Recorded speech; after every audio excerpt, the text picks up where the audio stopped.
And welcome to News! News! Good morning, first period advanced English class. It comes to you live from here. Oh my gosh, breaking news! Romeo and Juliet scandal! Oh my god, did you hear what happened? If you have yet to hear the newest scandal, our live reporters can tell it to you. With the new technology just made up in our lab, we were able to create a time-traveling thing. Little kind of device where our live news reporters will jump in, travel back in time, and give you the live report. With video quality of a 12 megapixel camera instead of, whatever century that was cameras. They had. And on to our report. We have taken special classes, special courses. That way our bodies easily adapt to the environment. We're back. We won't look normal, but they won't see us. Oh, we're trapped! Look at the time going on! I'm coming to live outside of the Capulet house. Tonight there is a party going on, a masked ball. But everybody's invited. Want to know why? Capulet and Montague's enemies for eternity. For eternity. Multiple sources have also confirmed that the prince of the town has had to step in and get involved. He's threatened to kill both the Capulets and the Montagues if any more fighting breaks out. Now tonight, sources have stated that Romeo has showed up in disguise, of course, but he's in seek of Rosaline. Rosaline doesn't like him. He's in love, says he. Y'all know how this story plays out. Romeo shows up, he finds Juliet. He woos her. Maybe not to Juliet's satisfaction, but he does. At the end of the night, they leave, love, and he promises to marry her. So tomorrow, they have yet to know the exact time and date as to when they're getting married or who's wedding them. So far in the house tonight, the party is jamming and rocking. And Romeo has found his Juliet.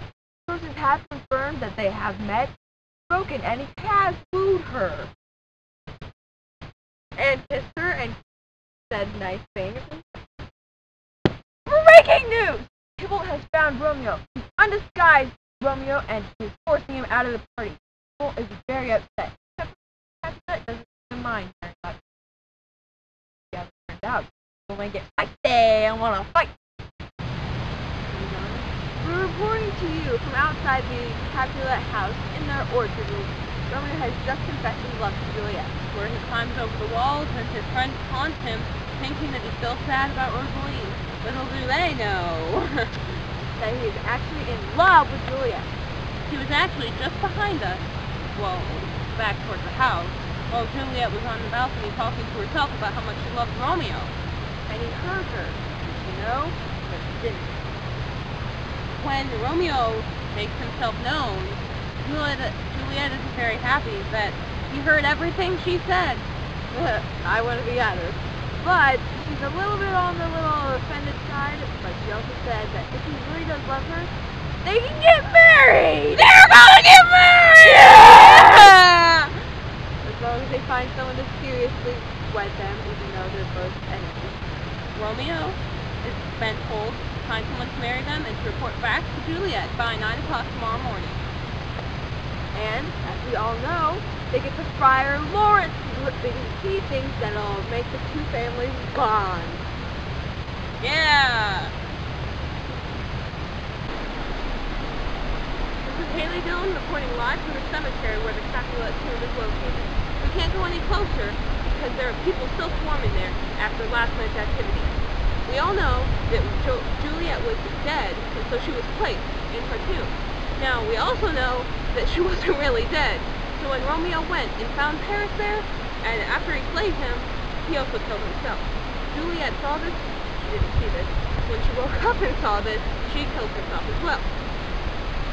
With all of the mess, the Montagues and Capulets were both decided to be friends again, but there's so much turmoil in the city right now, I can't go any closer.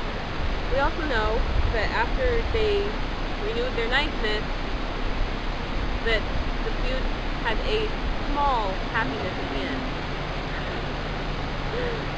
Now, the tomb has 3 bodies in it: Juliet's dead body, Romeo's dead body, and Paris's dead body. I hope that you have learned from all of this that you could not kill yourself. Friar Lawrence awaits punishment from the prince, who had been involved the whole time. Friar Lawrence may not be able to practice anymore and may be charged with knowing all of what he did know. That is all. I would take you closer to the tomb, but as I said, I think that the 1,600 people would be very confused about what is going on. So, back to Abby, and possibly myself. After a few days in Verona, we are back in present day 2012. Coming to you with a great story of the best love story of all time, basically. William Shakespeare really outdid himself with this one, hey?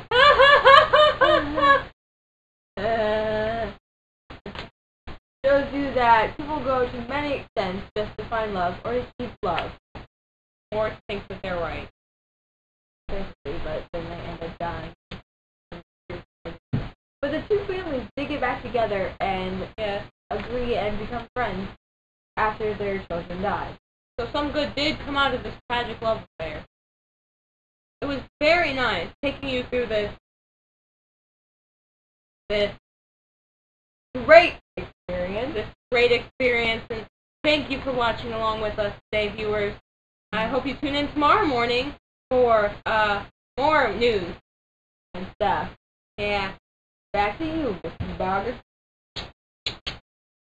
You're done!